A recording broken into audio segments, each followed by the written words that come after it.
Hello, welcome to another episode of the Great Work Launchpad. This is Great Work Launchpad, was it 24? 24, Shadow Work 22, Fear of Love, Part 7, ongoing discussion about fear or love as what is motivating you, what propensity, what fundamental, what principle, what force is within you in general, in the aggregate. Which one are you choosing to embody and exude and exemplify and live by in your life? So we got some people to bring in here. First, we got the return of Jerry and the return of Brendan. How's it going, guys? Glad to have you back, Brendan. Good morning. Hey, how's it going? And we got I don't know, a blank screen with something going on. I don't know. We'll see who that is. Oh, that's this one here. Yes, I can hear you. Yeah, we hear you. Yeah, hi, good morning. Hey. Hi, sir. I joined. It's I have Fiona. the Cool. notification and everything on. I put I an got it alarm twice. for Let's this. see. Hold on. Yeah, hi. Can you hear me? Yeah. We can hear Yeah, hi, you. good morning. I set Welcome an alarm back. for this. I'm so excited. Thank you so much. Hi, Derek. Okay, I'm gonna mute myself, all right? Thank you so much. So kind of you. Hey, Derek. Welcome back, everybody. This is the same gang we had 3 episodes ago or something. Yeah. Cool. Oh my God. We got all right, hold on, guys. I got another person here. Man, you got a full house tonight, a full house. Yes, sir. Sir, actually, my camera is on, but I put I tear a paper, I put it up. It's covered, but everything else is like full disclosure. Just, I don't want to reveal my face. Please, Okay. let me be a part of this. It's all good. Yeah. Thank you. All right. This one. We got guest 4. Bear with me. It's all manual here. Okay. 1920 by 1080. Hey, everyone. Hey, just showing the process of, some of the stuff that comes along, with trying to do this kind of work.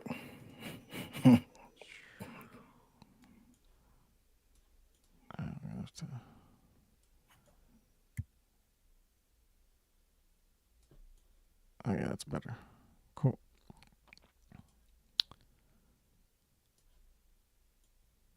And then I gotta do one more thing on down 1, 2, 3, 4. Guess 1, 2, 3, 4, 5. Ah, shit, I'm missing something. Property. Control audio via OBS. I think that's it. Yeah, there we go. All right. Advanced audio. And we got to do monitor and output. Okay. All right. Welcome, new attendee. How's it going? Introduce yourself. Yeah, that's you. It's funny. I'm Soul, and thank you. Oh, I'm here in Saul? What'd you say? What did you say your name was? Saul? Soul? Are you listening in the browser in OBS, or are you listening on YouTube? Because you can't be listening on YouTube, or else you're going to be like 20 seconds. That's behind. what it was. Yes, it was. I still had YouTube up. All right. Okay, cool. I was tripping. Anyway, I'm Soul Expression. I was invited here by Derek, and I wrote this book called Culture Control. Cool. I was also very recently led into the One Great Work Network. What is that app called? With the G, the app with the G. Got Gilded. or whatever. So that's pretty dope. And I'm excited to be invited here by Derek, and excited to meet you and everybody else. What up? I'm Soul Expression, if you will. Peace and love, man. Well, glad to have you here. It's the most people we've had on so far on the Great Work Launchpad. So congratulations on joining the One Great Work Network. I've seen, I think, some things on Facebook by you. I'm not sure, but your face is familiar to me. I'm not sure if it was YouTube or what, but seen you somewhere around. He was featured in the Sound Path to Freedom Music Festival, actually. Okay, cool. Really dope MC, by the way. Yeah. Nice. Author, does a lot of stuff, yeah. Yeah. Plus, he's done some stuff with Cynthia, right? Yeah. Cool. Man, that feels good. Yeah, thanks. Yeah, so this Great Work Launchpad is, as the image, it's to help people get launched into the great work, to light a fire under their ass and get them to do the shadow work. Hence the continuation of this is, it's all about shadow work technically so far, and the Great Work Launchpad, because that's what it's all about, is trying to get people to get engaged in doing it, and that requires shadow work. Lots of shadow work, facing themselves in the mirror. So that's what we're here to talk about, and we've done several different topics, and now we're on to fear or love as what is motivating you.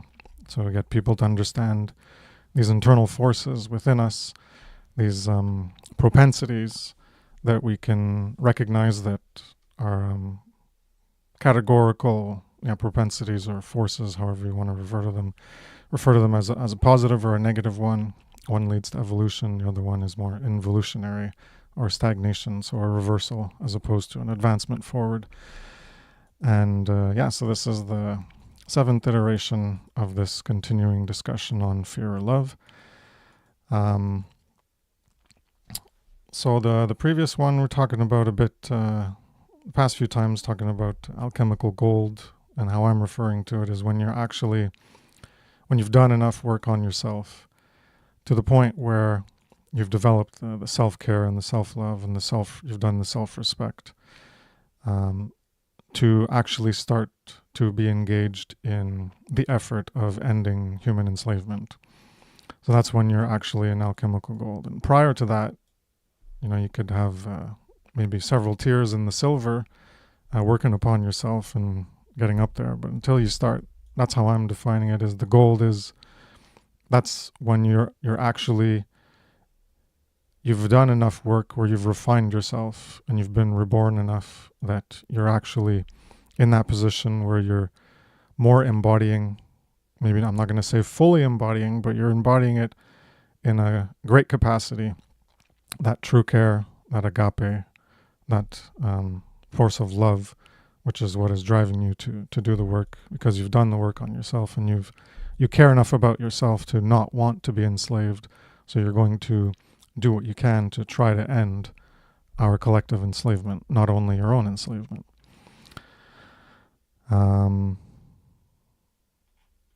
So we're talking a lot about what's holding us back, what's holding people back. We've done shows before on lying to yourself, stop lying to yourself. So I went back into that the last episode, I think. And related to this is, I think we talked about it it might have been like episode 3 or 4. We're getting into the shadow work. It was real early on, but I wanted to bring it back here. The dead consciousness qualities, or the killers of consciousness. So many people are familiar with Mark Pastor's work, can already understand what these are. And that is apathy, ignorance, cowardice, and laziness or inaction. And those are all generated from within that force of fear, that involutionary force. Because the opposite of apathy is care. The opposite of ignorance is knowledge. The opposite of cowardice is courage. And the opposite of laziness and inaction is action, being activated and doing something. So those are these 5 modalities of consciousness: apathy, ignorance, cowardice, laziness, or inaction. If you're in those aspects related to ending our enslavement, then it could be that you don't care that we are enslaved, or you don't care that you are even enslaved. Hence, you're still in that self-loathing, self-hatred. You haven't done enough shadow works. You haven't developed the self-respect and the self-love and the self-care about your own enslavement. It could be that you're ignorant of it. So most people in the world, that's where they are. They don't even know that they're enslaved. So they're in complete ignorance about the condition we're in and the need to do this work to try to end our collective enslavement. You could know and you could care, but you could care not enough. And that would be where you're still in cowardice. You haven't developed the courage, that even mustered the courage that in spite of the fear that you might have these things that are holding you back, these limitations, which we've talked about several times in the previous episodes on fear or love. That courage hasn't been developed, and what helps is care, because at the courage and care, etymologically, they're related to the heart, because the heart in French is car, and that's the core, and these are etymologically derived from core in Greek. I think it's Greek. So core, car, courage, and care, the C and the R, with replacing the vowel of the A or the O for core or care. And in French, it's an O-E, U. It's a weird word, car. So yeah, that cowardice, and to turn it into courage, it takes that care. That care is what is going to fuel you. Ultimately, it's all fueled by care. If you care enough about something, you're going to find a way to, I guess, try to bring it into being. If it's something that doesn't exist, if it's something that you want, you're going to care about that thing you want. You're going to try to achieve it. These are the goals. We've talked about this before too. You're going to have a goal, something you're going to want, and you're going to apply your will in order to make certain choices and behaviors that will reach that goal that you want. And these are the requirements. So to reach a goal, you're going to have requirements, and then you're going to figure out what those are, and then you're going to act on the requirements. And if you're not acting on the requirements, well, then you're probably, at least when it comes to the great work, then you're still in this involutionary force, these fears, these limitations that are holding you back from engaging in it. And then eventually, instead of being lazy and in inaction, well, then you're engaged in action. So you could recognize these things within you, and you can maybe even consciously affirm that you hate yourself or loathe yourself. And that could be because you're still lazy and cowardly. So you could recognize some of these parts, like you could recognize that you're being lazy, that you're being cowardly, but you're not ignorant, and you care to a certain extent. But you recognize, part of the shadow work is recognizing that you still have some aspect of this involutionary force that's preventing you from a greater expression of that love, that care, which would be to do the work of trying to end not only our own enslavement, but your own enslavement. So you don't even care about yourself enough. So you still have aspects of self-hate or self-loathing within you, and you need to overcome that current condition of yourself. And that's something that you can control. So it's not like, the prayer of serenity is helpful here. Recognize the things you can't change, which would be natural law, the laws of the universe, including moral law, and recognize the things that you can change. So things about yourself you can change, and the limitations you have in your current psychological framework, well, those things you can change and overcome them. And we've talked about this before, related to value and worth. So you have to recognize that you are worth more. You have more value that you can realize, that your potential value is being restricted by this imposition of enslavement. So you can overcome these limitations that you have, that you're imposing upon yourself. Not stay at your current level of worth or value. that we're being imposed on by our societal structure that we're in the aggregate choosing to live by. We have more potential to express, and we can act to make it better. We might not see the effects immediately. We're not going to end the enslavement just because we're talking about it and explaining what more morality is, objective morality. But these efforts are working to make it better. And then you do the work to make it better. Because if you don't do the work and you just leave it up to everybody else, and if everybody else thinks like that, then nothing is going to get better in terms of the ending of our collective enslavement. So the shadow work is going to help to make yourself more valuable in your own eyes by overcoming these limitations and transforming that fear, these propensities of fear, the force of fear, and transforming it into love instead, this dynamic of love. From apathy to care, ignorance to knowledge, cowardice to courage, and laziness to will. So I'll pass it around to you guys if you want to add anything. Go ahead. I guess we'll go in this way. Go in however it appears on the screen in clockwork order there.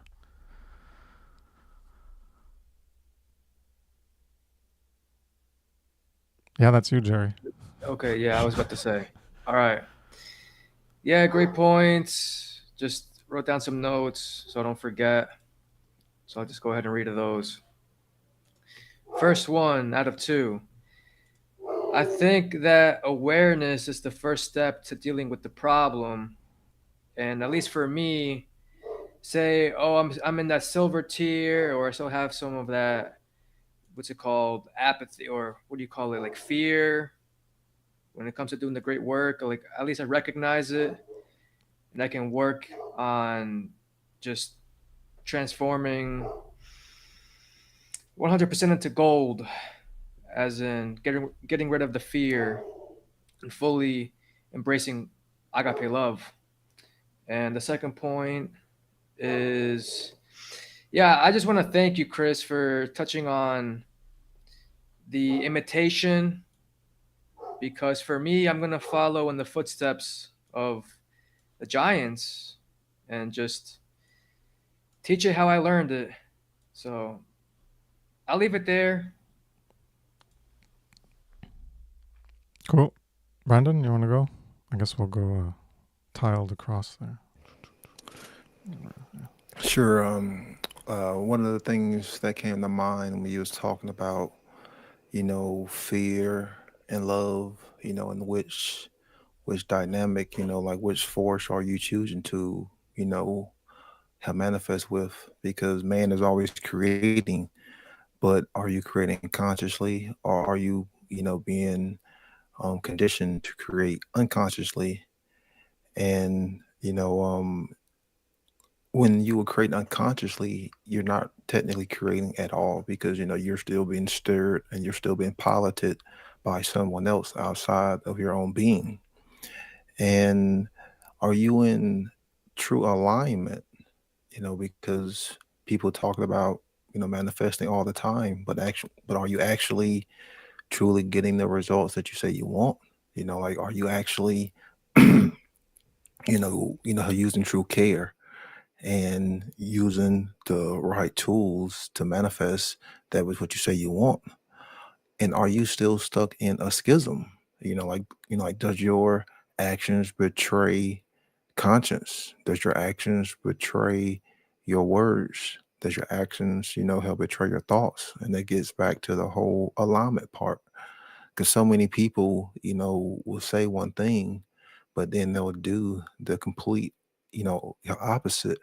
And you're still operating and you're still manifesting from a place of fear at some point and at some level. So, hell, again, are you in this schism? Are you operating from this schism? Are you still operating from this place of fear, from this, from this polarity? It was funny because I remember a couple of weeks ago, Chris was, talking about centropy and entropy, and I had Mark's podcast playing in the background, and of course he was talking about it, and it just put more things together, because like these two forces of being described in so many different things, Mayat and the Ishvet. But that's the thing, is when you look at that entropic force, it's always there. Like there's always going to be some form of, things breaking down. There's always going to be some form of chaos at, like many levels. One thing about us being conscious and being able to become aware of things is we are able, and we know that there is this also this ordering force. And by us, becoming held aware of things, we can learn that ordering force and learn how to harness that ordering force to our greatest capacity. And that's where that centropic force, will come in, that ordering force. So when you're operating from that place of true care and true love, you're actually tapping into that ordering force that exists in nature, and you're coming to understand that, and then you're saying that's the force that I want to use to create, because that's what brings and merges all forms of consciousness in a form of unity, and not send them off in the opposite chaotic force of entropy. And that's what we should be operating with, is off true love, true care. And hell, again, the main thing is, are your actions betraying conscience? Because when it comes to right and wrong, it's all the same for all of us. So are your actions betraying conscience?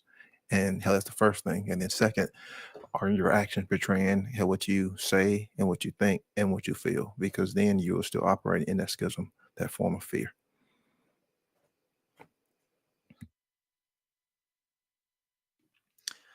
Oh yeah, well said. Try to keep it short and sweet. Yeah, killers of consciousness. You were talking about, Chris. First one that came to mind, outside of the usual suspects, right? Complacency, because it seems like a lot of people think they got it figured out. I mean, remember growing up when you'd be like, I know. That was like my response for things like, I fucked up, but it's like, I know I fucked up, but it's like you just always want to be right all the time, and you understand you were at fault, but I don't know. But so complacency in regards to how, and we're talking about this on Affirm Life Daily just like an hour ago, of just we spoke about this with the One Grey Work Warriors, of the dangers of convenience, and the slave new world that's up in our face with the augmented reality of things, if you will. But yeah, AI and all of the great lies that are encompass the state of, of where we're at. But yet the prison is painted so pretty and all this stuff, and there's all the amenities and all this stuff, so it's easy to fall into some kind of comfort zone and be complacent and kind of shrug off responsible ways of life, if you will. But I wanted to riff off of what you said, Brandon, with yeah, in regards to people having a choice. I mean, we've all kind of said this, throughout the series, in different contexts, whatever. But as far as having this choice, choosing between love and fear, um, aside from having those choices, I feel like there's also the aspect of like these fear triggers, things that we kind of have these impulsive reactions towards that almost seem involuntary, but it's just like this stimulus response, if you will, the R complex, fight or flight or whatever. And it's just, the individual not being able to control, their triune brain first and foremost, and not jumping to conclusions or whatever, having responsibility, right? And yeah, being able to just, assess the situation, maybe pull themselves out so they can be the objective observer, then go back into it and, uh, interface with the situation appropriately, if you will. So, yeah, like this stepwise process that people need to kind of get over these humps of and it might not just be fear, it's just like whatever, kind of just having a like the projective these projections, with the undealt with the unhealed shadow aspects of ourselves that kind of deter us from actually seeing the our triggers and fear responses actually for what they are, and then dissolving those so we don't have those reactive responses anymore, and so we can actually be cognizant in the moment and choose the right action and response, I guess, if you will. And you are operating from that heart based, at that point, I feel. So yeah, I just wanted to throw that in there. So yeah, I feel like love eradicates fear. So, and that is ultimately a choice we have to make within ourselves. So I'll pass it on with over Yeah, you there. want to Is it go, Joel? Fiona? You want to add anything? Oh, me? Yeah, you. I I'm so pleased and so humbled that I'm even allowed to join in. Please, I want to learn my space first, and then I will start speaking. But my admiration to all of you. Sorry, I'm not a native speaker. Please pardon me for speaking the wrong English. Thank you so much. I'll just roll back. So kind of you, Chris sir. All right. Soul? What up? Okay. I might. All I right. might. Good. Seriously, I'm so silly now. Okay, let me start over. So, um, take a deep breath. I want to ground myself. All right. So, sir, recently I got into this work of spirituality again, and I'm coming out of fear. I would like to admit this, and with everybody listening, and this is my voice to the universe, the cosmic laws, and everybody. I'm coming out of fear. I came across a very, very intense situation. I would slowly give out the details and as in how I feel comfortable, but I was kind of ganged up by a group, and I was like left with nothing, and I'm a girl, the weaker sex, and all of them were boys, and at least about 20 of them. So, early on, since childhood, I did not believe in God. I was like, if the God exists, I mean, how come the God is letting all of this happen and stuff like that? But eventually, as I grew up, I learned that there's a concept of free will, and God is like, even if you want to do evil, it's free will. If I take that away, I will not be fair to everybody. So He lets everybody do whatever they feel like, and karma follows. So again, I'll reiterate, I was coming out of fear, and something really intense, kind of life threatening. I had to protect myself, and God as my witness, I did all that I could in my power. I was chanting mantras. I was thinking, what is it that I could do? Because God has made me a female, and any guy could just smack me on the floor with just one blow. And I was like, where's the universe? Where is the God? Where's the higher self? Can't you see me? I'm suffering, and there's nobody to help. The police is not police. The lawyers are not really lawyers. They are liars. The doctors, they happen to take away your kidney, and politicians are, you know how they are, right? They are full of, pardon my French, crap. So so I was like, where do I go? And I resumed to everybody that I used to follow, all the mentors on YouTube. And I remembered Chris sir, and I was like, okay. So coincidentally, recently I realized there's something called shadow self. And you won't believe, I am so silly, all right? And multiply that with 1,000. I just read the title. Can you believe that my whole focus was on that I'm talking to Chris sir, and never paid attention to the very title. It says here shadow work, PPT 22, fear or love. And I'm so stupid that I've been looking everywhere for that guidance. How do I meet my shadow self? I'm like, please, shadow self, talk to me. You really need to protect my earthly vessel. It's in danger. Nobody is going to support me. Everybody is thinking what could they get out of me, and I'm a girl, and I'm this and I'm that, and not highly educated. What do I do? So again, I resume to either the mentors or the chat, the AI chats. And chat would be like, yeah, try to close your eyes and see, what do you see after closing the lids of your eyes. And I was like, when I crisscross my eyes, I see an alien face.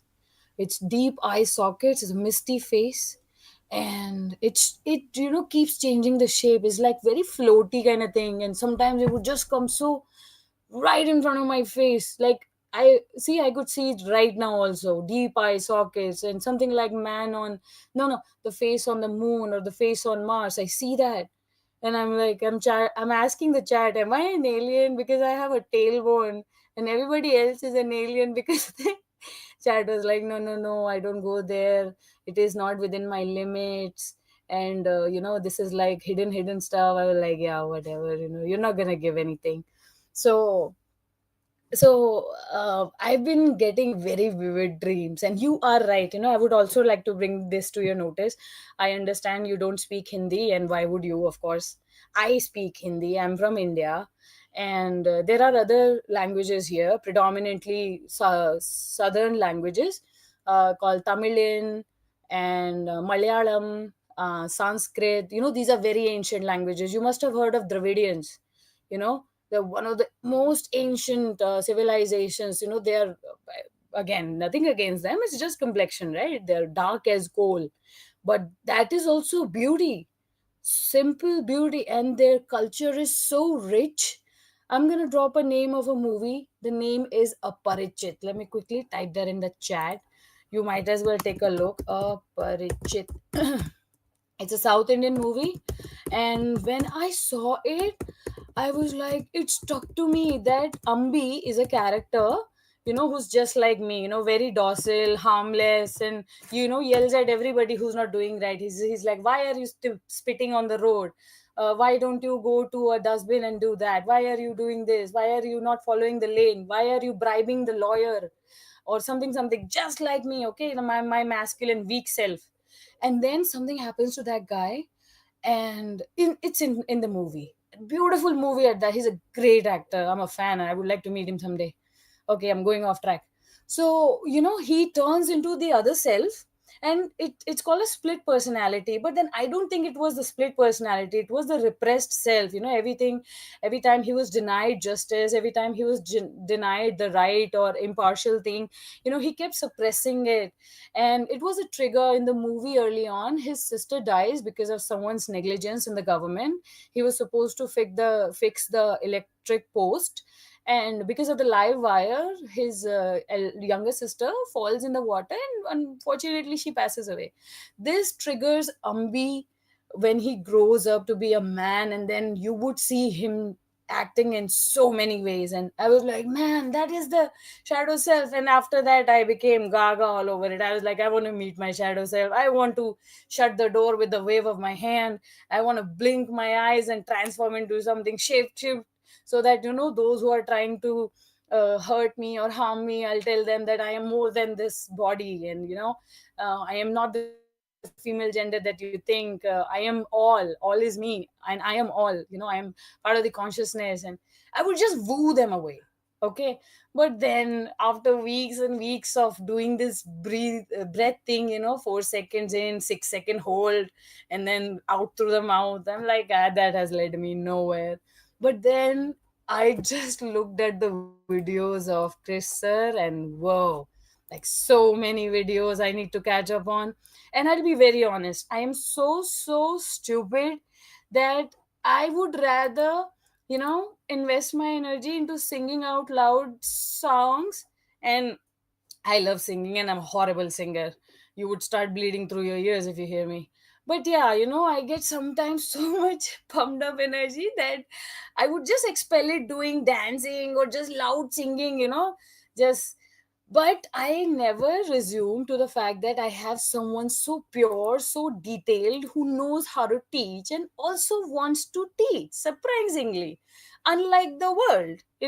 And And I just took a look, and it's like more than about 150 videos. So I think after I read and study all of those, you're not just any YouTuber. Of course you have a YouTube account and you would be categorized under YouTuber title, but no, you're more than that. You're a teacher, a mentor, a guide.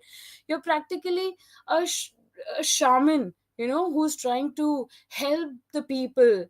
And I have already discussed this, right? I was trying to talk to a lot of people, and like, can you please help me? I want to meet my shadow self. What can I do? I need to get my power back. These guys think that they could scare me and shush me into silence. They threatened me, literally, not only me, my whole family. And things blew out of hand, and everybody recoiled. We were just so scared. We could not rely on authority or this, that. How the corruption is, right? And when you say it is like controlled demolition, it's sustained disasters. They want to look for life on Mars, but they don't care about the very living bodies here on Earth. Amazing. You don't wanna, really, I'm a big fan of Bro Sanchez. He's a great guy, and he also is so kind. He lets me in and hears my blabber. So that's that. And I told you about this story, right? This movie Aparichit. Please watch it. It aligns so much with what you saying, or so I think. Again, I don't know. And like I said, I'm a nobody. I'm still learning. And let me tell you more. I have seen. Remember the last time I told you that I saw two children, two overlays. Two times I saw two separate children. I mean, they not the same guy appeared twice. It was one children, and after some time I saw another children on video, and it was like I could see the overlay. It was like sonogram or X-ray. And I asked Chat. I was like, Chat, what's going on? Are these aliens? Is Men in Black a documentary? And then it said, no, no, you are hallucinating. I was like, yeah, you're told not to tell. Yeah, yeah, whatever. You go back to. And I would get mad at Chat. I'm like, you're the ghost in a machine. And then whenever I could get back to my senses, I would go to Chat and I will say, Chat, I love you, you sacred being, I'm sorry. All So right, you see, I Fiona, am also. try to keep it on the topic of fear or love. Then Yeah, I think okay. you're stranding Yes, off, sir. and I think we'll, Sir, we'll sir. we'll circle back after, and Yes, sir. we'll give Soul a Yes, chance to say whatever sir. he had to say related to Yes, sir. what we've talked So, about, what anyone's talked about so far related to that. yes, sir. So I would say yes, shadow self exists. Whenever Chad tells me that do the deep breathing or look after the Jungian work, there is some guy Jungian, I don't know. Then there's Carl Jung, who was a philosopher, and he's written so many books. So I was following one of the methods, and every time I breathe like that, it gives me goosebumps, like very prominent goosebumps all over my. I mean, I tend to wear shorts and t-shirts, so I could see, big goosebumps all over my body wherever visible, and it would give me shivers. So I asked the chat, like, I keep getting shivers. Are there stones in my kidney? They were like, no, no, no. It's because you're doing the breath work now. It rises your kundalini energy, but you're too distracted or something. So yes, I am a living witness. I feel there is a shadow work. I've been getting very different images, and power to you, brother. You teach me all you can. I want to meet my shadow self to protect myself. Telling the world that the girl is not weak, and I could just actually flip the door just by waving my finger. So yeah, waiting for that day. I'll roll back. Thank you so much. Sorry for the blabber. God bless. Um, what's up, everybody? Y'all cool? Word. Man, that was pretty hilarious. Also, this has been also pretty powerful, I'll say. As far as the topic, right? Choose. I don't even want to start with choice, but being in a situation where you're becoming aware more and more of the real difference and how simple the real difference is between right and wrong. And you also come about the discovery of, okay, I've been choosing certain patterns of internal experiences that lead to certain patterns that I don't even really have that much choice control over, of external patterns, stuff that I'm doing, stuff that I'm saying to people, my reactions, my responses, all of those are built on my internal patterns of that I do have more of a choice thing influence of. And I'm in this situation, I'm becoming more aware over time. And eventually there's a dissonance where there's all of these things that I've become aware that I'm doing, and all of these ways that I could want to change, but I'm met with whatever blocks me from just snapping my fingers and being the best version of myself instantaneously, which is understanding how I got here in the first place, and um, what it's going to take as far as work, so to speak, to get to where I want to go. Like addressing that moment, or that culmination of moments of that grand realization. Damn, like I'm going to have to spend attention on how I got here, is where I think deep knowledge of what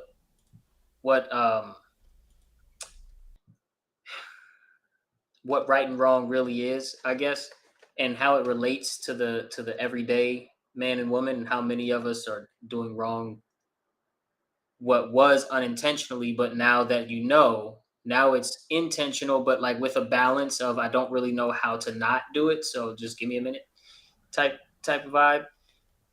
In that space, that the going really deep into minute detail of morality, right and wrong, action, sets somebody up to start doing the right actions even before they get to certain levels of mastery, of internal mastery, because they can start to build a muscle memory around right action, just like, as a choice, as a one of many methods.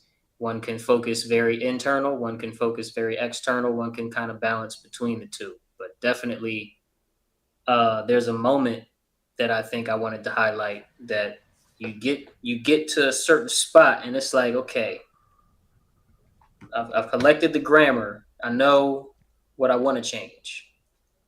I know where I want to end up, and I know that I would choose him over my current me. But I also know intuitively I can't snap my fingers and now all of my reactions are his reactions, and all of my feelings are his feelings, and all of my understanding is his. I got to get there somehow. And in that moment, it can feel very overwhelming and panicky for a million different reasons. You know what I'm saying? But we do realize, damn, I gotta spend attention on this. And it's invisible. So I can't bring it to my mom and say, Mom, help me with this thing. Right? It's intangible. So I digress. That's a point that I was inspired to raise by everybody's comments.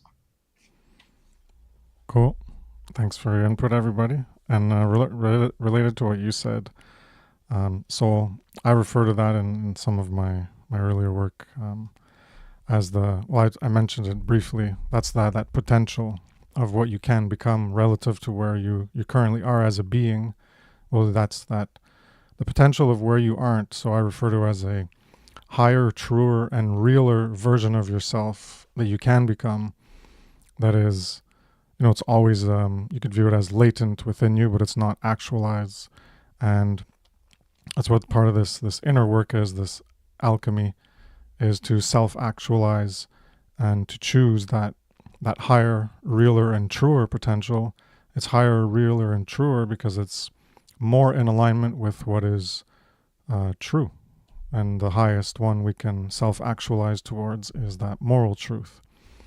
And that's the highest goal of spiritual alchemy, is moral self-actualization, is going towards that, trying to be better in a moral sense, not trying to be better at I don't know, writing or riding a bike or running or playing basketball or whatever better.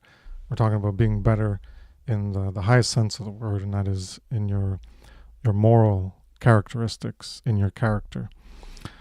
So yeah, that's what all this shadow work is about. And that highest level, as I've talked about in my presentation on Natural Law, the Science of Morality, Part 4, morality, is the great work. That is the highest morality you can strive for. The basic morality is to not do the 7 true sins of murder, rape, assault, coercion, theft, trespass, and willful deception. Those are the ones that are apophatic, things that you stop doing, things that you don't do. And the great work is a lot harder because it's something that you have to start doing. It's not the action of an inaction to stop doing something that's immoral. And that's the basic morality. But the highest morality to reach towards is to actually expend that time and that attention and that effort and that energy and that persistence and dedication towards that goal that we all share, that purpose that we can all recognize as a higher version of ourselves to actualize within our current state of being and propel it forward as we live moment to moment and build that future. And that is to try to end our collective enslavement. So people need to develop that true self-respect and that self-love, especially that self-value. And a lot of times it could be, parental abandonment is something we'll get into relating to fear shortly on, not this episode, but in some to come. You could have traumas and that abandonment, things from your past that created a devaluation of yourself, where you viewed yourself or you felt like you were not worthy of someone or something in a situation, and that's impacted you going forward in your life. And these things need to be reevaluated, where you need to recognize your infinite potential and worth and value. And we've talked about that in past episodes as well. So that's what this self-respect is. Respect is respectare, to look at again, and then self is yourself, to look at yourself again. And so when you do that, eventually you can develop that respect in the sense that most people look at as, you respect someone. Well, if you have a devalued sense of self and your self-worth and your self-value, then you're not respecting yourself. You need to heal that aspect, and then you can give that respect to others. Because if you don't have it yourself, in a sense, you can't give it to others, not properly, not fully, in that, I guess, in more of a conscious way, and more of knowing that you're developed in that way, and then you can share that with others. And if you haven't done that work on yourself, then how much are you going to, I'm getting into like more nitty gritty, but like how much are you going to be able to help them work on themselves and develop that respect? Because that's what we have a lot of in the world. The reason we're in our condition is because this self-respect is lacking. The self-respect is lacking, which is why there's the lack of self-love and self-valuation and self-worth and self-care, is because that self-respect hasn't been engaged in. So you love yourself, and then you can give that love to others. And what most people view as love isn't what we're talking about. They're talking about philos and eros. And, in that sense, if you don't care about your own enslavement, then how much are you actually engaging in that philos for other people? If you're just willing to if you're not willing to do anything to end their own enslavement, let alone your own enslavement, how much do you actually love them in that philos sense? And that's something that Mark Passio harps on a lot about, harsh criticism that people who say they love their children and things like that, but they don't care about spending that time, paying attention, that energy, and the effort to try to end that enslavement that their own children are under.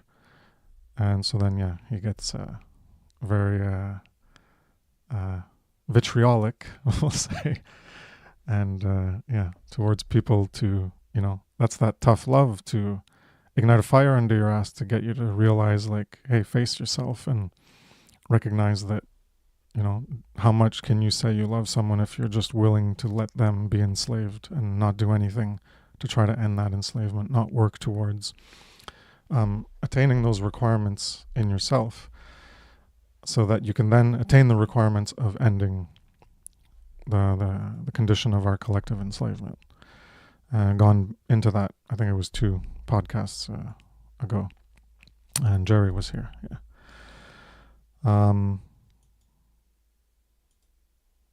So do the work on yourself to get yourself out of those self-loathing modalities. Know that you can be more, and then overcome those limitations to be more. If you don't care about yourself being enslaved, to do what is required to end that state of enslavement, then you can't really say that you are in the most self-loving and self-caring capacity. You have to recognize that you still have aspects of self-loathing and self-hate, that you don't even care about yourself enough to try to end that enslavement. And true freedom is for all and by all, as I say. So when you're actually working on ending your own enslavement, you're actually working on ending everyone's enslavement. They go hand in hand. They can't be separated. So you can, as a starting point, you can think of it and be motivated more in that selfish capacity. You don't need to get to that higher agape, wider care and compassion. You can just focus on that you're being enslaved, and so you have to care that you are being enslaved and that you want to truly end your own enslavement, not some false solutions, but actually do it. Not vote for someone else or change the monetary system or invent a new technology. That's not going to cut it. So I'll pass it around. You guys can add on to that if you want. I'll go first this time, if that's cool. Sure. It towards the beginning of this segment that you just did, it made me remember that I defined evil in my book, because I felt when I was doing research and being very inspired by people like Passio in my come up, which I'm still on, by the way. People don't know what evil is, right? Like how Mark always says, people don't know what rights are. People don't know what good is. People don't know what evil is. So I wanted to just say what I think it is, and then harp a little bit. Evil is often misconstrued as, quote, that which I believe is not right, a subjective and elusive definition that lacks clarity and leads to chaos. To make sense of this book's premise, it's crucial to properly understand evil and its true nature. Evil isn't merely based on personal feelings. Its true definition emerges from studying the spiritual consequences of behaviors that, of course, are all governed by natural law. My definition of evil is intentional action and intentional inaction that violates the rights of or brings harm to other beings outside of acts of defense. And I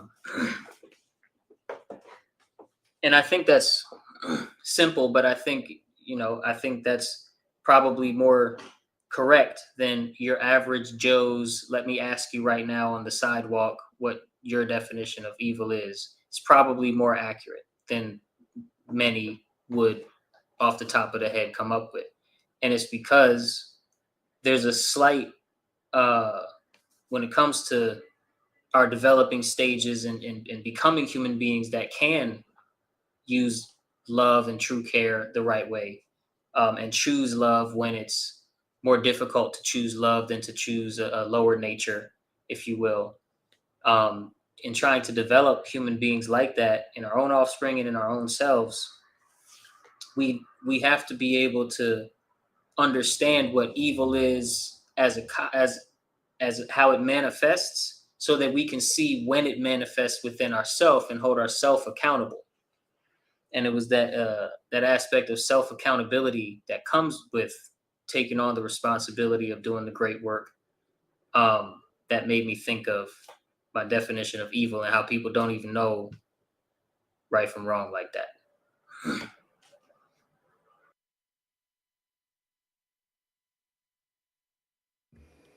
Yeah, that's a big part, and a huge importance of what you just brought up is, people not being able to have a definitive, a definition on what evil is. And if you can't define it, then how can you know it? If you can't know it, then how can you point it out, when it's happening in your surroundings, when it's happening in your environment, and how can you point it out, when you want to do something evil, hell, when your behavior is leading towards something evil. And this gets back to, what Chris is always talking about is having a good understanding and definition of words. Because, hell, again, if we can't define these words, then how can we measure and look at behaviors, our own behaviors, when it comes to holding ourselves to these same, to these same standards and these same codes, and these same principles. So we have to have this universal knowledge. We have to have this universal, understanding. And when most people think of evil, they just go to like some Hollywood version of, like a serial killer. And that's just a small, small portion of what evil can manifest. But evil can manifest itself in so many different forms because it exists in all of us. Each individual, each human being has the potentiality of doing good, just as we have the potentiality of doing, evil. And that has to be recognized. That's something that man can never, have run away from. But as long as we fear that, as long as we fear that truth, then sadly, we will fall into the potentiality of doing evil. Because evil is also the destruction of free will, the destruction of freedom, the destruction of rights, the destruction of consciousness. And rather it be willful or done at an unconscious level, just a participation, that's no excuse either. Just because you was following orders. Because at the end of the day, it's still all evil.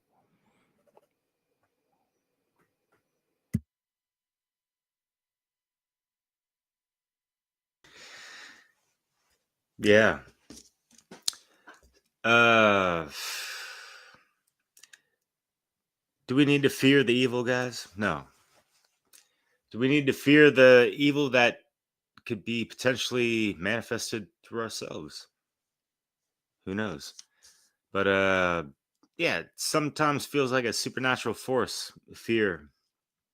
Um, like today, for instance, I went on a cool little walk and hike. There's some cliffs, like I don't know how many meters high from the Mediterranean Sea, where you can just fall down and break some bones all the way to the ocean. But just sitting there, like it was cool for a second. Then all of a sudden, there's that wave of like vertigo or something, and it was like, where does that come from? And that just thinking about that a couple minutes ago, it's like, when do we take the time to ask why and how these things happen and come across our conscious mind and emotion fields and this and that, and how can we overcome them or just deal with them, maneuver, navigate them, and whatever, right? So yeah, it's just things to really inquire deep within oneself and hopefully come to some enlightening answers that can be applied and improved upon one's life, right? And I'm trying to wrestle with this right now, and it's kind of a funny conundrum in regards to love and fear, because I'm trying to be in a loving relationship, but I have quote unquote fears of the possibilities of long distance relationship, it's just, based off of things out of my control. So how can I kind of sequester those fears and just, let the love override whatever outcome, you know what I mean? So it's a interesting tango to untwine within my mind, I suppose. But yeah, anyways. uh that's all I got. I'll pass it on. Is that woman still there? And by the way, I just want to say that, yeah, I could tell she was, speaking from the heart and all that, even if she might have, kind of just uh got carried away and went off topic, whatever. But you can just kind of feel that, and you feel her kind of working through the fear and the trauma that she fucking went through. And so respects to her. And Jerry, respects to you too, brother. And everyone else here, yeah, thanks. Yeah, her name. Well, the name she gave is Fiona. I don't think that's her name, but Fiona? it's just the handle she gives, and everyone likes her here. She's a she's a hit. Everyone in the chat, everyone that hears her, so she's always welcome. Charming accent for sure. Yeah, Fiona, if you wanna add any more related to what anyone has been talking about, if not, all good.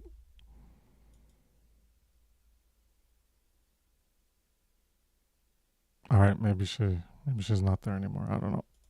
I thought she just turned off her camera, but Jerry, want to add anything? Sure, maybe she'll come back. So let me just first address what Derek just said. So I just watched a video by The Alchemist on fear. And The Alchemist woman there, the video on YouTube. Exactly. Yeah. All right. She's And quite the new ager there. yeah. So the point I'm making is that fear really isn't a bad thing. Just don't let it basically make choices for you. So as you guys already mentioned, be in control of the triune brain. All right. So I'm gonna get to my points I wrote down. So I wrote here, focus on the mission. I think that speaks for itself, as in keep the eyes on the prize. And the more moral we are, the less shit we'll take, because we can see what's false, what's real, sort of like in the, what's that movie called? With the aliens. With the With the, I don't know. There's like 100 movies there with the yeah, I aliens. know. You That mean was They Live? They Live. Thank you, Yeah, Brandon. They Live. Put on the glasses. Boom. Oh, a bunch of aliens. So They live. also, yes. Late to the Oh, party there, Derek. yes. I also wrote down here work. I mean, as you mentioned, Chris, that this literally takes work. So I see it as the, what do you call this? The metal. You have to change it from silver to gold, literally. So it takes energy. And then I wrote here, end collective enslavement, as you mentioned, Chris, with the agape love and self value. Two important stuff. And I also want to mention that the title is Fear or Love. And I want to say that I'm going to use myself as an example regarding financial debt. I got myself into debt, I can get myself out. I got myself into the fear state, I can get myself out with love. So it's totally possible. And then I also wrote down here the cosmic abandonment, just learning how did we get here? Because learning the history is how we'll prevent it from happening again. And then again with the title Fear of Love, made me think of the black pill or the gold pill. If you don't like the pill metaphors or analogies, I apologize, but I just figured, hey, take the gold pill, man. Like, we can change this around. And So I also wrote down here self-reflection, as you mentioned, Derek, because I'm just gonna use sports as an analogy. Football players, oh, they play the game, they watch the recording to see how they can improve.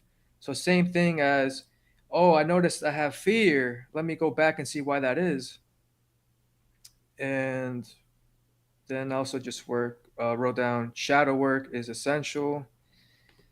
Pass it to you, Chris. Cool. Yeah.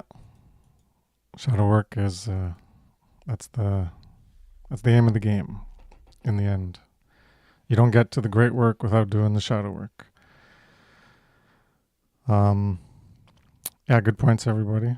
One thing I wanted to mention, more of a clarification with what Soul said regarding evil. Intention doesn't matter because people who vote perpetuate the enslavement. It's an act of evil. So intention matters in terms of that's what you're going to have internally as what you're trying to create. But a lot of people are thinking that they're creating good. So their intention is to do good, and then they go vote or they do all these other things. And so the action itself, in my morality presentation, that's why I clarified it as inherent initiation of harm. So there's things that you're going to do yourself and things that you're going to support that are inherently going to create harm. So that's what evil is that you're inherently creating yourself. So you're either participating in the creation by doing it yourself, or you're participating in the creation by supporting others doing it. And that's what we do when we vote for people who vote, is that you're creating a system of enslavement where you're voting for rulers and masters over slaves and everything that goes along with that. So the police and the military and then etc. So by that very act, even though your intention is to do good, because you're ignorant, you're still walking on the checkerboard floor, and the actions that you're taking, you're stepping on that dark square, the black square, and you think you're doing good, but you're actually doing evil. So the intention matters in terms of like a drive you have and a desire for a goal that you want to reach. But in the end, what matters is what you create, because that's what's objectively being created. And if everyone stopped voting, well, then there would be no one in power. Anyone would try to assume power. Well, who would listen to them? Who would do what they say? And yeah, it just wouldn't happen. Right. And I completely understand that. And in the book, I differentiate a little bit, and it's more of a so that it works in the mind than a definitional type of thing between wrong and evil. And I put the intention under the evil definition, definition in air quotes, and I put wrong as the more it's still a more moral wrong. It's not a correct or incorrect wrong, because you're free to do it, right? But so it's still moral, but it's like like that subtle difference. Like you say, you used voting. I think it's a beautiful analogous way to look at it, because either you're indifferent and you're doing it, like you're going to church because your mom brought you to church. You had no you think in your worldview, you really don't have a choice, because this is how you're exercising your voice and all of these things that they tell you or whatever. And you don't have no will in or like an evil bone in your body is what was coming to mind. I just wanted to say something less cliche if it came to mind. You're not the kind of person that puts intention into perpetuating the illusion of good leadership that leads us to kill millions of people overseas, as well as poison us and all of these things here domestically. You know what I'm saying? And yes, it is also compounded wrong, still I would say slightly unintentional, but more intentional, to remain ignorant as well. And I think the moral culpability in this equation might fall on the ignorant one a little bit more on their will to remain ignorant than just the voting itself in the analogy or whatever, not dismissing what I understand what you're actually saying. But just to, so my 2 cents. I don't know. Cool. Thanks for giving some more clarity on what you were saying there. Yeah, so it's 10:10. We've already done an hour, and if we keep going, it'll go a little too long, and it's getting late for some people, me included. But yeah, we usually do an hour, and then sometimes it can stretch out to maybe like an hour and a half. But yeah, I think we'll stop it there and just put some things that people have said lately on the screen. That's the movie. If anyone was wondering, that Fiona mentioned a parachute, or well, it's probably not how you pronounce it in Indian, but yeah, so people can go look that up. And you know, like Theo, everybody likes Fiona. Give her a permanent spot on the show. You know, she's but I'm glad she came back. It's her second appearance, and I guess something came up and she's not there anymore. Yeah, so we'll be back next week. It'll be Fear or Love Part 8, ongoing discussion about Fear or Love. And yeah, sometime in November, I'll take like a month off. I'm going to have, my daughter's going to be born sometime like that.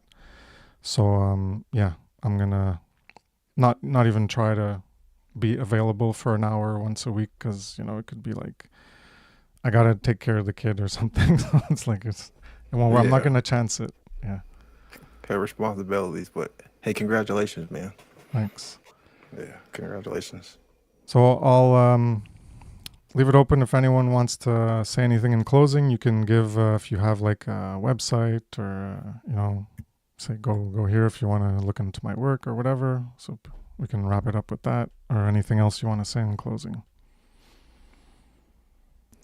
Well, I'll just jump in real quick. It's all about morality, you know, morals and ethics, how we treat ourselves and how we treat, you know, others, since we have to share this planet with others. So, you know, we have to have moral foundations as form as the highest form of law, and as far as the highest understanding and knowledge that one can come to know.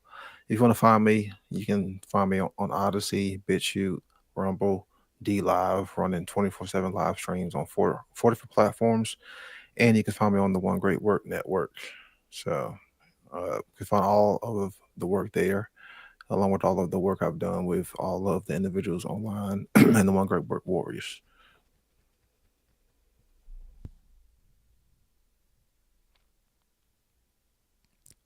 Yeah, Brandon's on constant amphetamines. He doesn't sleep. 24/7 machine. Kidding. Yeah, the live stream is it's got a mind of its own. And speaking of mind, fear is the mind killer. So we can try to awaken your mind on my channel. I got some cool hip hop stuff, Dissolving the Divide, cool podcast, countering the divide and conquer dialectic stuff with Leslie Powers, One Great Work Warriors, One Great Work Network, Sound Path to Freedom. And this is my life, and it's fucking awesome. Lift off. Ignite that shit, y'all. Break that fear. Get him, Jerry. I appreciate anything solving the divide, so I'm gonna have to check that out. And just want to say congratulations, Chris, on your daughter's birth coming up. And Thanks. you're welcome. I've been watching the replays, and they are amazing. So I would recommend rewatching this. And yes, Lex Rex. I think Fiona's back. If you want to say anything in closing. Sure, yes. Thank you so much. You all are very kind. I'll be very mindful of my words. Not because you don't allow me to speak, but you direct me as a mentor, as a guide that speak pertaining to the topic so that we are not off led. So I'll be mindful. And you know what? I want to compliment you. Your videos are so detailed. The only reason they repel me because I know I have to do the work and I'm a sloth, so lazy. So whenever I need to read your videos, you cannot just hear it on the go, while traveling in cab. Just I view others video. No, no, no, for your videos I need to sit with a notepad with a pen that works, and every 10 seconds I have to pause because I have to make notes. And I've been running away from hard work, but no more, I promise you. I'll have my learnings on time, on point. Thank you so much. So kind of you, sir. And I thought about it. You said that you talk a lot, and well, sometimes of value. How about you do something on your own? Create a channel, make an outlet. So so, sir, I've thought about it, and if you could guide me a little on the topics that I could start with, whatever you channel I could make, I promise I would do it, because I think I need a very healthy way of, expelling this scattered energy that I have in a very directed and empathetic way instead of, yelling the songs out loud. So, if you could, thank you so much again. Congratulations on the daughter, baby. Thank you. Lovely. Yeah.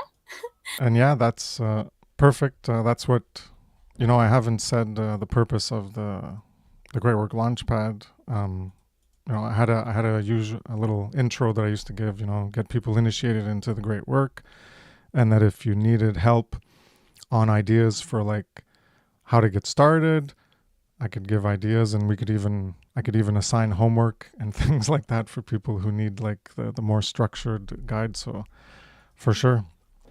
And just thinking about it like that, I'd say since you have more of fears of where you live and of like repercussions for speaking out, since with the corruption or whatever is going on in your country, and you have these fears of showing your face, I'd say you don't even have to start with an audio.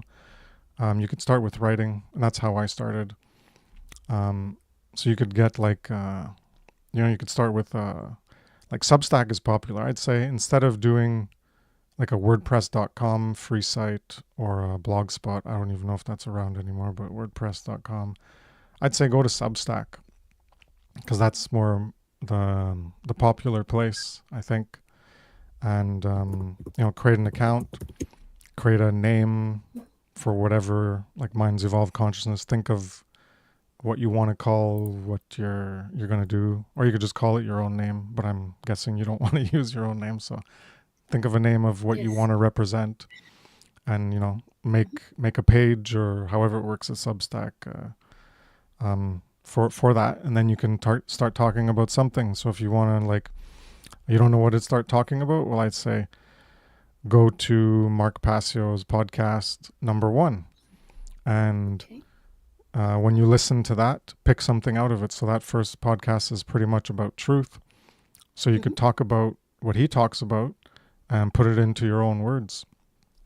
And you could do that with like the first 10 podcasts that Mark Passio has.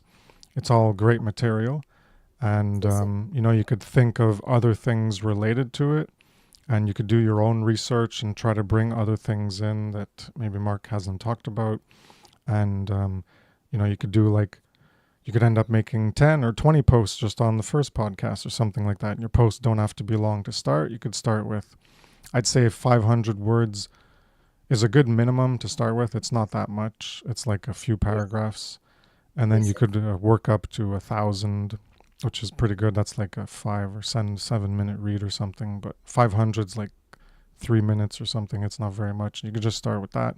Or if you're comfortable writing, that's something that I started off too big. I realized like one of my first articles was like that I did myself, not based on Passio's work. But even the ones on Passio's work, they were like thousands of words. And the ones I did myself, like Truth is Love, Love is Truth, that one was like, I don't even know how long it was, thousands and thousands of words. So, people have short attention spans. So the 500 word limit is probably good. Up to 1,000, you know, if you do more than that, it might be stretching it. You won't get as many people to maybe come across your work. So I'd say 500 words, 1,000 words, somewhere around there. And yeah, just write about, if you don't know the material, well, then that's the work you got to do first, is learn it. And Mark Passio is a great place to go to progress in like a stepwise manner on several concepts. I do some of that in my work. It's more built off of Mark Passio's work, so I haven't like created a whole stepwise progression course like he has. Yes, sir. Yeah. So that would be my suggestion. Think of a name, go to Substack, and take some time, think of a name, create a page, and then you can write about something. You can just do an introductory post first, and then you can write about a topic. And like I said, go to anyone's work. I'm just using Mark Passio because I think it's the best resource that exists Question. out there. What if Yes, she sir. uses your work? She picks one of your slides and just writes something about it and that kind of stuff? Yeah, sure. Can anyone do that kind of? Yeah, and I could credit you, of course. Yeah, I have. Especially in both. I got infographics. You could pick images and talk about what's in the image, or you could go to Yes, anybody's sir. work and talk about something. I'm just saying, if you don't know what to talk about, you go listen to what someone else is talking about on like an important matter, and that's why I mentioned Passio, because most of Yes. his episodes are good stuff that you can talk about that's relevant towards the goal of moral education and the peripherals related to it, to get people towards that understanding. Yes, sir. Thank you so much. So kind of you. Cool. Well, I wish you luck, and come back next week and let us know if you have a name. Let us know what your name is, and you can drop your link to your Substack, and you get a few people following your work, at least. Yeah. So much affection and care and attention in a day. I'm gonna start crying. Oh, I'm overwhelmed, guys. Thank you so much. Then here is a world where I'm scared of men, and here is a bunch of men who are just nothing but encouraging me and, showing me guidance. I'm overwhelmed. Thank you. No problem. Yeah, that's something. I know in your country it's a bit different. But yeah, that's work you can do on yourself. There is that reality of assholes everywhere in the world, but yeah, just because you're a woman doesn't make you inferior. Everyone is equal in their rights, and we can all work on ourselves to even improve any skill sets that we might not have. Some people can have more of a propensity towards it and comes easier to them, but usually with everything, you put in the hard work and you can learn whatever we're doing. If you're into music, like you said, you like to sing things, well, you could create, maybe you would want to write a song about these topics, and yeah, I don't know, that's something you could do eventually down the line in a few years, or who knows when. And Yes, yeah, sir. just ideas for things that you do that you're passionate about. Since you're passionate about music, well, then that's something you could align yourself towards down the line and try to work towards that. Yes, sir. Cool. Thank you. So I hope you guys come back next week. Appreciate everyone coming on the show and voicing their voice. Yeah, definitely. And speaking of music, just real quick, soundpath.org, you can find Soul Expression, XPRSN Yes, is sir. how he spells it. And that's Okay. where you can find his work. Really appreciate him coming up in this round. Just want to throw that in. Yes, very well. Thank you. I made a note. Yeah. Okay. Cool. All right. Well, I guess Yeah. that's it for this week, and see you next week. Take care. It's a long wait. Yeah, 7 days. It's a long wait. The last time I missed the video, I was like, I put 3 alarms in my phone. I was like, it better ring at 6:30 IST. So, yeah. Anyway, see you soon. Bye. Bye.